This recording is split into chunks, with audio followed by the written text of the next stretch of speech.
pernyataan sikap dan tuntutan ini, yaitu pernyataan sikap dan tuntutan Forum Nasional untuk Daulat Rakyat.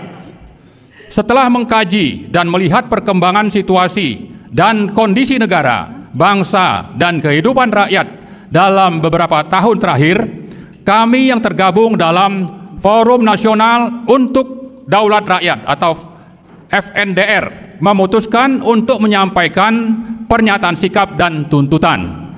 Kami menilai rezim Joko Widodo telah gagal melindungi rakyat, seluruh tumpah darah Indonesia, memajukan kesejahteraan umum, mencerdaskan kehidupan bangsa. Rezim Joko Widodo telah mewariskan berbagai masalah yang membuat rakyat Indonesia semakin jauh dari cita-cita sebagai negara dan bangsa yang merdeka, bersatu, berdaulat, adil, dan makmur. Berbagai penyebab kegagalan dan warisan masalah tersebut antara lain adalah: 1. Menjalankan pemerintahan dengan meninggalkan prinsip-prinsip moral Pancasila, amanat konstitusi, dan undang-undang yang telah menjadi konsensus nasional. Joko Widodo telah mengkhianati daulat dan amanat rakyat karena berambisi untuk tetap menggenggam kekuasaan melalui politik dinasti otoriter ala Machiavelli. 2. Untuk tetap mengendalikan dan mengontrol kekuasaan, Joko Widodo telah bekerja sama erat dengan sejumlah pengusaha oligarkis, pelaku state corporate crimes dalam menyusun dan memproduksi berbagai kebijakan dan peraturan.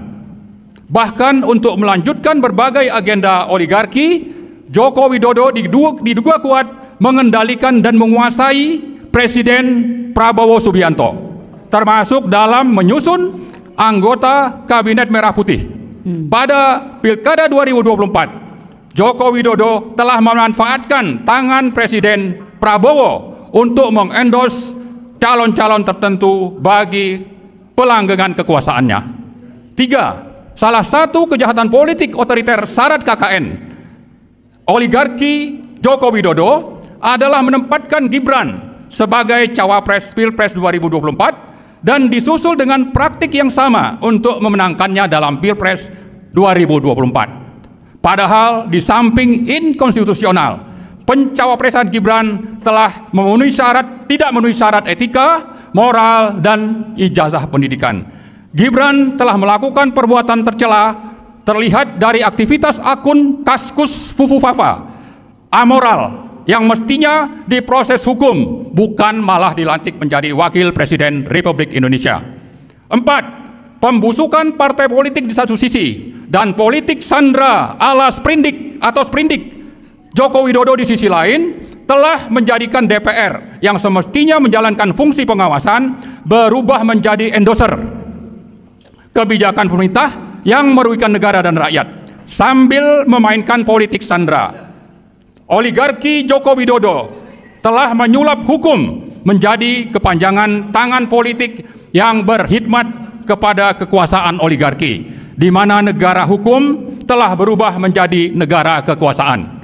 5. Memelihara para taipan, termasuk yang menjadi proksi Cina, telah sangat berperan mendukung Joko Widodo mencengkram kekuasaan dan berburu rente melalui proyek-proyek swasta oligarkis yang diberi predikat sebagai proyek strategis nasional atau PSN, seperti proyek Rempang, BSD, PIK 2, Surabaya, Frontline, dan Papua Selatan. Dengan status PSN, para oligarki seperti Aguan, Salim, Tommy Winata, dan lain-lain mendapat dukungan penuh rezim untuk menindas, menjajah, menyengsarakan, dan menghancurkan kehidupan rakyat. 6. Simbiosis mutualisme dan KKN rezim Joko Widodo dengan para taipan telah memberi kesempatan kepada sejumlah pengusaha dan Cina RRC menguasai berbagai sektor kehidupan berbangsa dan bernegara, terutama di sektor-sektor ekonomi, keuangan, SDA, industri, perdagangan, dan sebagainya.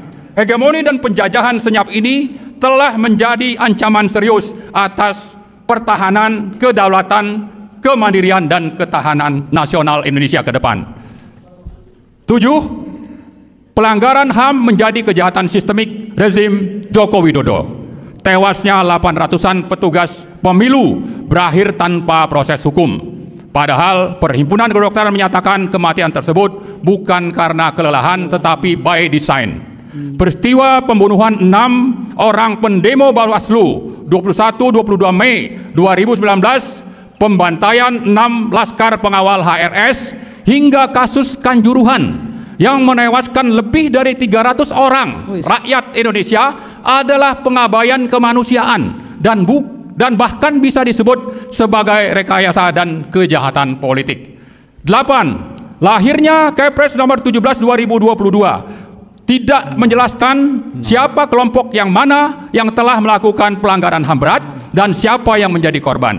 Maka dalam kasus 1965 dengan mudah umat Islam dan TNI diposisikan sebagai tertuduh, sementara PKI dibela sebagai korban dan akan mendapatkan ganti kerugian. Kemudian dengan terbitnya Inpres nomor 9 2023 sebagai tindak lanjut dari Kepres 17 2022 semakin memperjelas kejahatan rezim Joko Widodo kepada PKI yang sudah dibubarkan melalui TAP MPR. Nah, yang terakhir 9, umat Islam dijadikan target pelumpuhan melalui stigmatisasi teroris, radikal, intoleran, bahkan politik identitas. Moderasi beragama disampingkan untuk sekularisasi, pengembangan nilai dan deislamisasi. Sementara pragmatisme, mistisisme, hedonisme, dan masyawilisme tambah berkembang menjadi-jadi. Nah, menimbang dan memperhatikan berbagai permasalahan di atas, kami dari Forum Nasional untuk Daulat Rakyat dengan ini menyatakan: 1. Menuntut Presiden Prabowo untuk menjalankan kekuasaan dan pemerintahan sesuai Pancasila, Konstitusi, dan Daulat Rakyat, serta konsisten melaksanakan apa yang disampaikan dalam pidato pelantikan sebagai Presiden di Gedung MPR tanggal 20 Oktober yang lalu, sekaligus membebaskan diri dari cengkraman politik oligarki nepotis Joko Widodo. Kedua, menuntut DPR, DPD, dan MPR menjalankan kewenangan sesuai Undang-Undang Dasar 1945 untuk segera memproses pemakzulan Wakil Presiden Gibran Rakabuming Raka karena telah tidak memenuhi syarat sebagai Wakil Presiden. Ketiga, menuntut Presiden Prabowo memproses hukum para konglomerat hitam yang telah bekerja sama mendukung rezim oligarki Joko Widodo yang menjadi penyebab kesengsaraan dan kerugian negara, kesengsaraan rakyat dan kerugian negara. Keempat, mengajak seluruh komponen rakyat untuk menuntut agar berbagai kejahatan dan pelanggaran hukum yang telah dilakukan oleh mantan Presiden Joko Widodo diproses di pengadilan. Demikian pernyataan sikap dan tuntutan ini dibuat dan disampaikan sebagai wujud pertanggungjawaban bersama dalam rangka menegakkan daulat dan amanat rakyat berdasarkan Pancasila dan Undang-Undang Dasar 1945. Jakarta, 28 November 2024. Terima kasih. Assalamualaikum warahmatullahi wabarakatuh. Merdeka! Merdeka! Merdeka! Adili Jokowi. Maksudkan Gibran. Sekali lagi, adili Jokowi. Maksudkan Gibran. Terima kasih. Assalamualaikum warahmatullahi wabarakatuh. Waalaikumsalam warahmatullahi wabarakatuh.